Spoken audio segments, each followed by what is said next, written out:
When I was a kid, I had no God, not even something to question. No one I knew had one, so I just kept everything inside until one day I exploded screaming, what God could I have and how do you find one? Is God a sunrise, a butterfly, the smell of fresh cut grass, or the rain? Is it a rainbow? But it can't be the pot at the end. Capitalism masquerading as God, thinly veiled, but I see, because in this country, of course, God is inventory, stocked in rows on shelves with the goal of conformity. Hurry, buy more stuff to be free. But there are some times that I thought that I saw God. That perfect day at the beach when the heron flew over just as a whale breached and the sunset lit the sky in glorious pinks. That moment etched forever in my mind. Or the day in black blocks standing shoulder to shoulder with the most vulnerable neighbor saying, if you take one of us, you have to take all of us. And somehow none of us were taken. Was that divine intervention, or was it just the way the rain poured down and the cops stayed in their cars as an elder passed around a piece of deer jerky, one bite each giving us sustenance to outlast them for one more hour?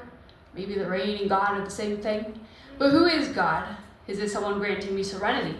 If I go to enough 12-step meetings, if I just climb to the 12th step, then maybe a God will appear at my God box wrapped around the coin that counts the days of my abstinence. Or if I tie my black belts just right, do my kung fu forms, finding peace of mind, moving towards enlightenment, the chi swirling around me must contain some kind of God. Is God the voice that whispers to me deep in meditation, or the things that I know when I need them? A container to hold all of my grievances, someone to listen when I can't sleep at night, or the peace of mind that comes from chanting the Hanuman Chalisa. Because Hanuman comes to me through a dream, bringing ancestral drumbeats from this land, the land that I stand on, that does not belong to me or him, the Thai being that Hindu deities, also stoned through colonial genocide, whitewashed, and sold back to me through the white yoga industrial complex. I reach for one, but I'm told cultural appropriation, so I put it back. Because I believe in indigenous rights and indigenous lives, and please give the land back. But if I don't know what land I come from, what God can I have? Maybe just a small God.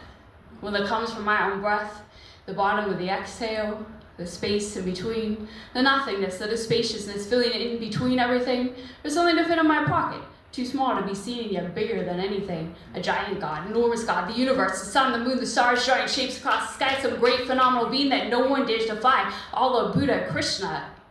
But does God even like to be called God anymore? What if that's their dead name? Do they prefer higher power, nature, spirit, almighty, Holy Ghost, or are they Mother Gaia, Mother Earth?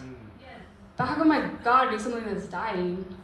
Is God just a test to see what I'll do? When never again becomes again right now, we start railroading people across state and international lines. Does God respect my trans family, and do they know whose lives matter? Because Black lives matter, and I will not accept a God that doesn't put their own life on the line.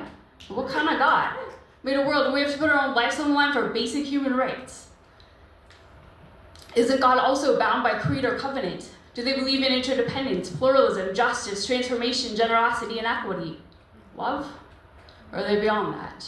Are they just a flame on a chalice? Have they been extinguished when dark times come? Can we relight them? Do they come from us?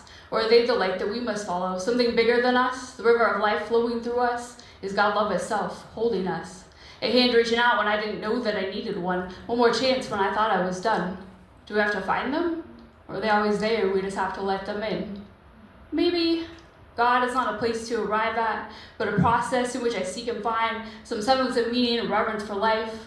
And I realize I don't need to know my God's name or face. Maybe there's some or all or none of those things. But I'll still recognize him when I see him again.